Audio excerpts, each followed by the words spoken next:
이번에 광주 서구갑에서 미래통합당 후보로 출마한 주동식입니다. 오늘은 김대중 대통령에 대해서 좀 말씀을 드리고 싶어서 이렇게 영상을 찍게 되었습니다. 김대중 대통령은 많은 사람들이 좌파 정치인이라고 생각을 합니다. 실제로 박정희 대통령이나 우리나라 우파 정치 세력과 오랫동안 싸워온 정치인이기 때문에 그렇게 생각할 가능성이 높습니다. 그럴 만한 이유도 있고요. 또 그러다 보니까 이 좌파들이 주로 김대중 대통령을 많이 좀 가져다 써먹는 경우가 많습니다. 그런데 김대중 대통령이 그렇게 좌파 정치인으로만 평가하기 어려운 부분이 많습니다. 우선 김대중 대통령 출발이 좌파가 아니라 우파 정당인으로 출발했다는 사실부터 우리가 이야기를 해야 될 것 같습니다. 또한 김대중 대통령이 정치인으로서 이 정치 어떤 경력을 쌓아오면서 한 번도 과격하거나 이 막무가내 어떤 외골수로 빠져든 경우가 없었다는 것을 말씀드리고 싶습니다. 항상 어떤 대안을 가지고 제시하는, 그리고 어떻게 보면은 좀 중형에 가까운 그런 정치 행보를 해왔다는 점을 이야기를 할 수 있을 것 같습니다. 단적인 예가 1965년 한일 수교 때, 그때 엄청나게 국민적인 반발이 있었거든요. 학생들은 말할 것도 없고 대학생들은 말할 것도 없고 반발이 심했죠. 휴교령도 내리고 그랬습니다. 그때 당연히 야당도 거의 대부분이 아주 격렬하게 한일 수교를 반대했습니다. 반일 감정 때문이었죠. 하지만 김대중 대통령은 당시에 본인의 어떤 정책 입장만 생각하면은 그게 굉장히 불리한 입장인데도 불구하고 거의 야당에서 유일하게 한일 수교를 찬성을 했습니다. 이런 행적이 나중에 이제 김대중 대통령의 어떤 대선 출마 여러 가지 하면서 고난을 받는 정치인, 인동초과 이런 이미지로 해가지고 좌파 정치인, 저항만 하는 정치인, 그러니까 이런 식의 이미지가 박혀 있는데 실제로는 꼭 그런 것만 아닙니다. 이 80년대 중반에 그때는 광주 항쟁 연장선으로서 학생운동이 굉장히 극렬했거든요. 반체제, 시민사회 운동도 그랬고, 그때 김대중 대통령이 미국에서 돌아와가지고 한 이야기가 있었습니다. 삼비 노선이라는 거였죠. 삼비 노선이라는 게 우선 비폭력, 이제 소위 운동권에 대해서, 특히 학생운동권에 대해서 폭력은 안 된다고 이야기를 한 겁니다. 자기가 어떤 원칙을 제시한 거예요. 학생운동에 주는 자기의 메시지, 원칙 같은 걸 제시한 건데, 첫 번째가 비폭력, 폭력은 안 된다.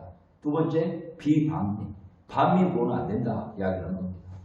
그때 당시에 이미 우리나라에서 학생운동 사회에서 반미보호가 본격화되고 있었을 때입니다. 근데 김대중 대통령이 거기에 대해서 분명한 선을 그은 겁니다. 그러니까 본인은 스스로의 좌파가 아닌 중도 우파라는 사실을 분명하게 하기 위한 선을 그은 거고, 또한 대한민국의 정치가 나아갈 방향이 결코 반미해서는 안 된다는 자기 나름의 가치관을 보여준 겁니다.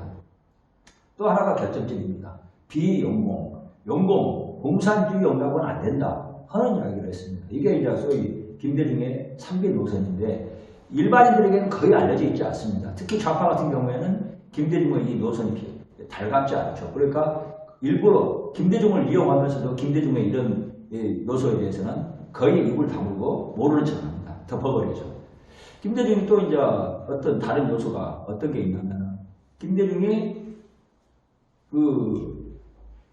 1997년 이 대선을 운동 과정에서 이 일본 대중문화 개방을 주장합니다. 당시의 국민적 분위기로 봤을 때 일본 대중문화 개방이라는 것이 표를 얻는 데 별로 유리하지 않은 정책이었거든요. 하지만 그걸 내걸었고, 그걸 보고 이제 당시 공로명 외무부 장관이나 이런 분들 같은 경우에 그래도 소신은 있는 분이다 하고 나중에 또 평가하는 걸 본 적이 있습니다. 그리고 김대중 대통령 집권을 권한 뒤에 실제로 대중문화 개방을 했고, 그 당시에 일본 대중문화 개방하면 한국이 완전히 일본에서 점령당할 것처럼 많은 사람들이 그런 식으로 좀 설레발을 쳤는데 결과는 정반대였습니다. 한국의 대중문화, 지금 흔히 말하는 K-POP, 한류가 전 세계를 점령하고 세계적인 경쟁력을 갖게 된 결정적인 계기가 김대중 대통령의 대중문화 개방이라고 이야기할 수가 있을 것 같거든요.